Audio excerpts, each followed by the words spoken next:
Hello guys, welcome back to our channel. நம்ம channel name மறந்துட்டீங்களா? ebikes. மறக்காம நம்ம சேனலை சப்ஸ்கிரைப் பண்ணுங்க. இன்னைக்கு நம்ம வீடியோல என்ன பார்க்க போறோம்னா எந்த பைக்கும் ரிவ்யூ பண்ண போறது இல்ல. ஏன் அப்படினா இன்னைக்கு வந்துட்டு நிறைய பேருக்கு வந்து டவுட் இருக்கு. ஒரு e-bike வந்து வாங்கலாமா நம்பி பெட்ரோல் விலை வேற ஒரு சைடு அதிகமாயிட்டே போகுது. அதுக்கு மாற்று வழியா என்ன அப்படின்னு நிறைய பேர் யோசிச்சுட்டு இருப்பீங்க. அது மட்டும் இல்லாம மறுபடியும் பழைய மாதிரி நம்ம சைக்கிளுக்கே மாறிடலாமா அப்படிலாம் யோசிப்பீங்க. அப்படிலாம் வந்து எதுவுமே மாற தேவையில்லை. ஏன் அப்படின்னா அதுக்கு வந்து மாற்று வழி வந்து இந்த வீடியோ வந்து நீங்க ஃபுல்லா பார்த்தீங்கன்னா தெரியும்.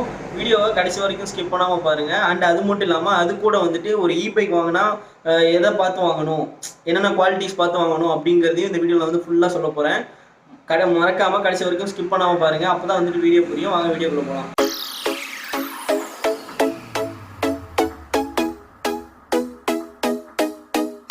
காய்ஸ், இன்னைக்கு வந்து நம்ம வீடியோல என்ன பார்க்க போறோம் அப்படின்னா e-bike வந்து வாங்கலாமா அப்படின்னு நான் வந்து ஒரு 4-5 பேர்த்திட்ட கேட்டேன். வெளியே அவங்க வந்து வெளியே போறவங்க தான், நான் யாரையும் கூப்பிட்டு சொல்ல அவங்கள்ட்ட நான் கேட்டதுக்கு அவங்க வந்து நிறைய விஷயம் சொல்லியிருக்காங்க. அது எல்லாத்தையுமே வந்து நான் உங்களுக்கு வந்து இந்த வீடியோ கிளிப்ல வந்து ஆட் பண்றேன். இப்போ வந்து நம்ம மெயினா என்ன பார்க்க போறோம் அப்படின்னா பெட்ரோலோட ரேட்டு வந்து ஏறிட்டே போகுது. இன்னைக்கு வந்து ஒரு லிட்டரோட விலை வந்து 93 ரூபா 54 பைசான்னு நினைக்கிறேன், 54 பைசா. அண்ட் அதுக்கு மாற்று வழி என்ன அப்படின்னா வேற எதுவுமே கிடையாதுங்க. e-bike வாங்குறதா வந்து மாற்று வழி, பெஸ்ட்டு மாற்று வழி. அது மட்டும் இல்லை, என்னன்னா நீங்கள் ஒரு டைம் சார்ஜ் போட்டிங்கன்னா உங்களுக்கு வந்து 120 கிலோமீட்டர் மைலேஜ் கிடைக்கிற அளவு வரைக்கும் இருக்குது இப்போதைக்கு. அண்ட் அதுக்கு மேலேயும் இருக்கும். நான் வந்து எனக்கு தெரிஞ்ச வரைக்கும் சொல்கிறேன், 120 கிலோமீட்டர் வரைக்கும் கிடைக்கிறது இருக்குது ஒரு டைம் சார்ஜ் போட்டால். அது என்ன அப்படின்னா ஒன்றுமே கிடைக்கணும்னா இப்போ ஃபோனில் எப்படி நம்ம சார்ஜ் போட்டு மொபைலில் சார்ஜ் பர்சன்டேஜ் குறையிற வரைக்கும் யூஸ் பண்ணுறோமோ அதே மாதிரி தான் நம்ம வந்துட்டு பைக்கில் சார்ஜ் பண்ணோம் அப்படின்னா நம்ம இவ்வளோ கிலோமீட்டர் ஓட்டுறோம் அப்படின்னா அந்த அவ்வளோ கிலோமீட்டர் ஓட்டுற வரைக்கும் வந்து அந்த சார்ஜ் இருக்கும். அது போக நம்ம பெஸ்ட்டு மாற்று வழியே வந்துட்டு e-bike தான். ஏன் அப்படி சொல்கிறேன்னா இப்போ வந்துட்டு நிறைய பிராண்ட்ஸ் இருக்குது. நம்ம சேனல்லே வந்துட்டு நிறைய பைக் வந்து ரிவ்யூ பண்ணி போட்டிருப்போம். அந்த ரிவ்யூலாம் போய் பார்த்தீங்கன்னா உங்களுக்கு பிடிக்கும். உங்களுக்கு மினிமம் ஒரு டீசெண்டான பைக்கு, அதாவது ஒரு குவாலிட்டியான பைக்கு நம்ம இந்தியன் பிராண்டோட வாங்கணும் அப்படின்னு நினச்சிங்கன்னா உங்களுக்கு பேசிக் வந்து 65,000 ரூபாயிலேருந்து ஸ்டார்ட் ஆகுது இந்தியன் பிராண்டு. அது போக 1,00,000 ரூபா வரைக்கும் இருக்குது. இப்போதைக்கு நான் வந்து ஸ்கூட்டியில் சொல்கிறேன்.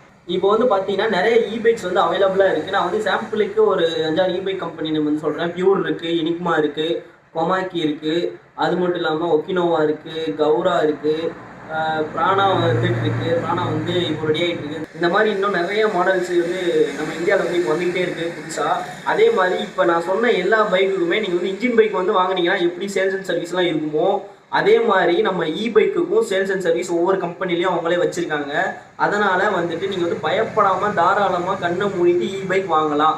அது மட்டும் இல்லை, ஒரு e-bike எப்படி வாங்குறது, எதை பார்த்து வாங்குறது அப்படின்னு நினச்சிங்கன்னா வேறு ஒன்றுமே கிடையாது. ரொம்ப சிம்பிள் தான். அந்த பேட்டரிக்கு வந்துட்டு எத்தனை வருஷம் வாரண்டி தராங்க அதை பார்த்து வாங்குங்க. இப்போது முக்கியம்னா வச்சுங்களேன், பேட்டரி தாங்க முக்கியம். பேட்டரி மோட்டர் மட்டும்தான் e-bikeல வந்துட்டு ரொம்ப முக்கியமானது. மோட்டருக்கு வந்து எத்தனை வருஷம் வாரண்டி தராங்க, பேட்டரிக்கு வந்து எத்தனை வருஷம் வாரண்டி தராங்க அப்படிங்கிறத பார்த்து வாங்குங்க. வேறு ஒன்றுமே கிடையாது. அது மட்டும் இல்லாமல் பேட்டரி வந்து பார்த்தீங்கன்னா மேக்ஸிமம் நீங்கள் முடிஞ்ச வரைக்கும் லெட் ஆசிட் பேட்டரி வந்து அவாய்ட் பண்ணுங்கள். அதான் நான் வந்து அதை குத்தம் சொல்ல கிடையாது.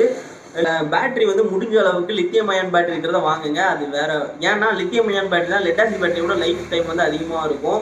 அதே மாதிரி இன்னொரு ப்ளஸ் என்னன்னா நம்ம மொபைல்ஸ்லாம் யூஸ் பண்ணுறது எல்லாமே மேக்ஸிமம் வந்துட்டு பார்த்தீங்கன்னா லித்தியம் அயான் பேட்டரி தான். லித்தியம் அயான் பேட்டரி யூஸ் பண்ணும்போது உங்களுக்கு வந்து லைஃப் வந்து ரொம்ப நேரம் வரும். அதே மாதிரி லெட் ஆசிட் பேட்டரி கம்பேர் பண்ணும்போது லித்தியம் அயான் பேட்டரி தான் வந்து பெஸ்ட்டு, மைலேஜ்க்கும் பெஸ்ட்டு. அதே மாதிரி நீங்கள் லெட் ஆசிட் பேட்டரியை பொறுத்த வரைக்கும் வந்து ஒன்ஸ் ஃபுல்லாக ட்ரைன் ஆனே தான் திரும்ப நீங்கள் சார்ஜ் போட முடியும். ஆனால் வந்து லித்தியம் அயான் பேட்டரி வந்து அப்படி கிடையாது. நீங்கள் வண்டியை இப்போ ஓட்டிட்டு போகிறீங்க, ஒரு 80 கிலோமீட்டர் மைலேஜ் கொடுக்குற பைக் வாங்குறீங்க, e-bike வாங்குறீங்க அப்படின்னா நீங்கள் வந்துட்டு ஒரு 60 கிலோமீட்டர் ஓட்டிருக்கீங்க, இன்னும் ஒரு 20 கிலோமீட்டர் இருக்குது, அது ஃபுல்லாக ட்ரை ஆனவுடனே தான் சார்ஜ் பண்ணணுமா அப்படிலாம் கேட்டிங்கன்னா அப்படிலாம் கிடையாது. நீங்கள் ஒரு 30 கிலோமீட்டர் ஓட்டிட்டு இருக்கும்போதே கூட திரும்ப வந்து சார்ஜ் போட்டுக்கலாம்.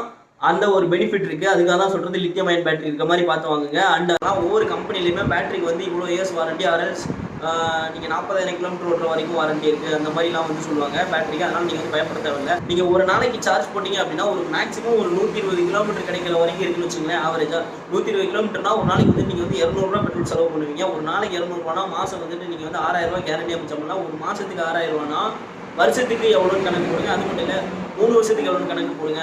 அதில் வந்து கணக்கு போட்டிங்கன்னா உங்களுக்கு வந்து கால்குலேஷன் வந்து தெரியும். அது மட்டும் கிடையாது, எக்ஸ்ட்ரா வந்துட்டு நீங்கள் மெயின்டெனன்ஸ் செலவு வந்து இந்த e-bikeல கிடையவே கிடையாது, சுத்தமாக கிடையாது. நீங்கள் சர்வீஸ் பண்ணுறது வந்து ஒவ்வொரு கம்பெனிலுமே உங்களுக்கு வந்து ஒவ்வொரு இவ்வளோ கிலோமீட்டர் ஓட்டுற வரைக்கும் உங்களுக்கு வந்து ஃப்ரீ சர்வீஸ்னு சொல்லி சொல்லுவாங்க. நீங்கள் கம்பெனிக்கு போய் கன்சல்ட் பண்ணினாலே உங்களுக்கு தெரிஞ்சிடும். அதனால் நீங்கள் வந்து e-bike வந்து பயப்படாமல் வாங்கலாம். நார்மல் இன்ஜின் பைக் வந்து நம்ம எப்படி வாங்குறோமோ அதே மாதிரி தான் வந்துட்டு e-bikeம். பைக்கோட சேல்ஸ் சர்வீஸ் எல்லாமே வந்துட்டு இப்போ நம்ம இன்ஜின் பைக் அளவுக்கு வளர்ந்துக்கிட்டே வருது. அதனால பயப்படாமல் நீங்கள் வந்துட்டு பைக் வாங்கலாம்.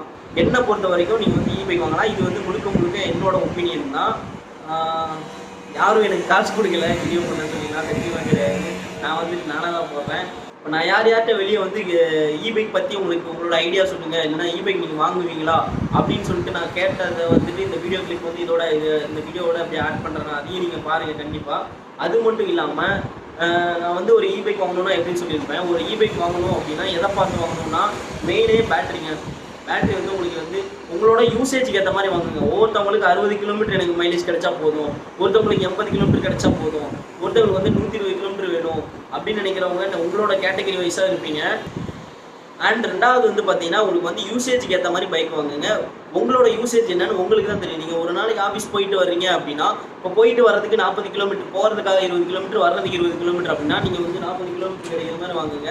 அண்ட் அது மட்டும் இல்லை, ஒவ்வொருத்தவங்களுக்கு 60 கிலோமீட்டர் போதும், ஒருத்தவங்களுக்கு 80 கிலோமீட்டர் போதும், ஒருத்தவங்களுக்கு 120 கிலோமீட்டர் போகும். அது மட்டும் இல்லாமல் அதுக்கேற்ற மாதிரி ரேட் இருக்கும். எவ்வளோ மைலேஜ் கிடைக்குதோ அதுக்கேற்ற மாதிரி ரேட்டும் இருக்கும். அதை பொறுத்து உங்களோட யூசேஜ் பொறுத்து வாங்கிக்கோங்க. வேறு கைஸ் நான் வந்து உங்களுக்கு வந்து வீடியோவில் சொல்லியிருப்பேன். இந்த நிறைய பேர் கேட்டது வந்து வீடியோவோட அட்டாச் பண்ணுறேன் அப்படின்ட்டு. இப்போ வந்து நம்மக்கிட்ட ஒருத்தர் பைக் வாங்குவீங்களா அப்படின்னு வந்து ப்ரோ நீங்கள் வந்து பைக் வாங்குவீங்களா?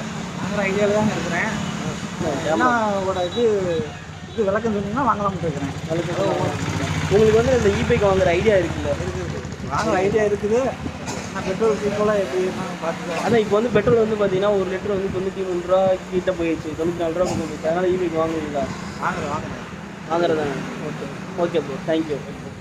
இப்போ வந்து நம்ம எங்கே இருக்கோம் அப்படின்னா வந்துட்டு ஒரு கடை இருந்துச்சு. அந்த கடைக்காரர்கிட்ட வந்து கேட்கலான்ட்டு தான் வந்திருக்கோம். இப்போ அந்த கடைக்காரர் வந்து உங்கள்கிட்ட பேச போகிறாரு. ப்ரோ வந்துட்டு நீங்கள் வந்து பைக் வாங்கியிருக்கீங்களா, இல்லை பைக் பற்றி உங்களுக்கு தெரியுமா? பைக் பற்றி ஏதாவது ஐடியா இருக்கா? வணக்கங்க, நான் வந்து ட்ரான்ஸ் வண்டி வாங்கியிருக்கேன். பியூர் கம்பெனியில் ட்ரான்ஸ் ப்ளஸ் வாங்கி. ஆமாங்க, 7 பேர் வந்து. அப்போ நீங்கள் வந்துட்டு பைக் வந்து ஆல்ரெடி வச்சிருக்கீங்க அப்படிதானே? ஆமாம், வாங்கி. Okay okay. வண்டி பார்த்தீங்கன்னா வண்டி வாங்கி நான் 4 மாதம் ஆச்சு வாங்கி.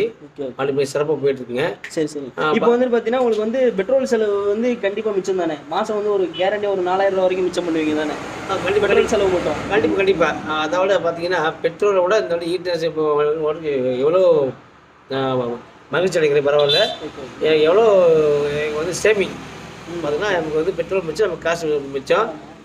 ட்ரான்ஸ் வந்து பேட்டரி வந்து எவ்வளோ சேமிங் மற்ற சேமிப்பாதுன்னு சொல்றீங்க. ஆமாம், அதே மாதிரி கரண்ட் பில் வந்து உங்களுக்கு அவ்வளோ சார்ஜ் இல்லை? எதுவும் இல்லை அந்த மாதிரி எதுவும் இல்லை. ஓகே. இது வந்து என்னன்னா வந்துட்டு ஏன்னா வந்துட்டு நம்ம சொன்னாதான் வந்து 4 பேர் வாங்குவாங்க அப்படிங்கிறதுனால வேற ஒன்றும் கிடையாது. அதாவது நிறைய பேருக்கு வந்து பைக் வாங்குறத பற்றி நிறைய பயப்படுறாங்க. அந்த அவேர்னஸ் வரணுங்கிறதுக்காக தான் வந்துட்டு நம்ம இந்த வீடியோ எடுக்கிறோம். வேற ஒன்றும் இல்லை. நம்ம சேனலுக்கு சப்ஸ்கிரைப் பண்ண சொல்லிடுங்க. யாரும் பயப்படாதீங்க. நான் வண்டி வாங்கியிருக்கேன். ஆனால் கண்டிப்பாக வண்டி யார் வேணாலும் யூஸ். ஓகே கைஸ், இப்போ வந்து நம்ம இன்னொருத்தட்டு இருக்கோம். இவர்கிட்டையும் கேட்போம் இந்த பைக் வாங்குறாரா, இல்லை அவருக்கு வந்து ஒரு ஐடியா இருக்கான்னு. ப்ரோ வந்துட்டு யூடியூப் வந்து பைக்னு ஒரு சேனல். ப்ரோ வந்துட்டு என்னன்னா உங்களுக்கு வந்து பைக் வாங்கணும்னு ஐடியா இருக்கா? கண்டிப்பாக. இப்போ பெட்ரோல் ரேட்டு டெய்லி சேஞ்சஸ் ஆகிட்டு இருக்க மாதிரி 93 ரூபா 94 ரூபாய்க்கு போயிடுச்சு. பைக் வாங்குறப்போ 10 பைசே 15 பைசே தான் நம்ம ஸ்பெண்ட் பண்ணுற மாதிரி. ஸோ கம்பேர் டு மார்க்கெட்டில் வந்து இன்னும் ஒரு 10 இயர்ஸ்க்கு வந்து பைக் தான் இருக்கும்போது நெக்ஸ்ட் வேர்ல்டில் வந்து இது பண்ணணும். அதனால் என்னோட சாய்ஸ் வந்து ஃபியூச்சரில் 1 or 2 months வந்து பைக்கை சூஸ் பண்ணலான்னு இருக்கேன். அதான் நீங்கள் சொல்கிற மாதிரி இப்போ வந்து எல்லாமே வந்து எலக்ட்ரிக் பைக் தான் மாறிட்டு இருக்கு. அதனால் உங்களுக்கு வந்துட்டு வாங்குற ஐடியா இருக்குல்ல? கண்டிப்பாக. ஸோ என்னோட சஜஷன் சரி, என்னோட மைண்ட் இதுக்கு முன்னாடி பெட்ரோல் பைக் தான் யூஸ் பண்ணிருந்தேன். இப்போ வந்து பைக்கு யூஸ் பண்ணுறப்போ நம்மளுக்கு பொல்யூஷன்லேருந்து நிறையா அவாய்ட் பண்ணலாம். அதே மாதிரி நம்மளோட காஸ்ட் வைஸ்லேயே ரெடியூஸ் பண்ணலாம் நிறையா விஷயத்தை. அதனால் எல்லாருமே நம்ம பைக் மூவ் பண்ணுறது ரொம்ப நல்லது என்விரான்மெண்ட் வைஸ்லேயும். அதனால் சப்போர்ட் பைக். ஓகே ப்ரோ, அப்படியே நம்ம சேனலுக்கு சப்ஸ்கிரைப் பண்ண சொல்லிடுங்க. கண்டிப்பாக. HM bikes everyone subscribe. Okay bro, thank you bro, thank you so much. Guys, இப்போ வந்து நீங்கள் வந்து பீப்புளோட ஒப்பீனியன் வந்து பார்த்துருப்பீங்க. நான் வந்துட்டு வீடியோவில் அட்டாச் பண்ணியிருப்பேன், கண்டிப்பாக பார்த்துருப்பீங்கன்னு நினைக்கிறேன். அது மட்டும் இல்லை, அண்ட் அது மட்டும் கிடையாது. நீங்கள் எதை பார்த்து வாங்கணும் அப்படின்னா உங்களுக்கு வந்து ரிஜிஸ்ட்ரேஷன் மாடல், நான் ரிஜிஸ்ட்ரேஷன் மாடல்னு வந்து ரெண்டு மாடல் வந்து பைக்கில் இருக்குது. உங்களுக்கு ரிஜிஸ்ட்ரேஷன் வேணும்னா அப்படின்னா வேறு ஒன்றுமே இல்லைங்க. ரிஜிஸ்ட்ரேஷன் மாடல்னால் என்னென்னா சிம்பிள் தாங்க. ரிஜிஸ்ட்ரேஷன் பண்ணால் ஒன்று வந்து நம்பர் பிளேட் வந்துடும், இன்சூரன்ஸ், ஆர்சி புக்கு. அது மட்டும் கிடையாது. அந்த இன்சூரன்ஸும் வந்து பார்த்தீங்கன்னா உங்களுக்கு வந்து 5 வருஷம், அப்போ வந்து 5 இயர்ஸ் வந்து அவங்களே கம்பெனியில் போட்டு கொடுத்துருவாங்க. நான் ரிஜிஸ்ட்ரேஷன் மாடல்னால் வந்துட்டு உங்கள்கிட்ட வந்து இன்சூரன்ஸ், ஆர்சி புக்கு, லைசன்ஸ் இதெல்லாம் வந்து எதுவுமே இருக்கணும்னு அவசியம் கிடையாது. இது வந்து கவர்மெண்ட் ரூல்ஸ் தான், கவர்மெண்ட் அப்ரூவ்டு தான். வாங்கும்போதே அந்த அப்ரூவ்லாம் இருக்கான்னு கேட்டு வாங்குங்க. அவ்வளோதான் நண்பர்களே, இந்த வீடியோ நான் வந்து ஷேர் பண்ணணும்னு நினச்சது. வீடியோ பிடிச்சிச்சுன்னா லைக் பண்ணுங்கள், ஷேர் பண்ணுங்கள், கமெண்ட் பண்ணுங்கள். மறக்காமல் நம்ம சேனலுக்கு சப்ஸ்கிரைப் பண்ணுங்கள். Bye bye.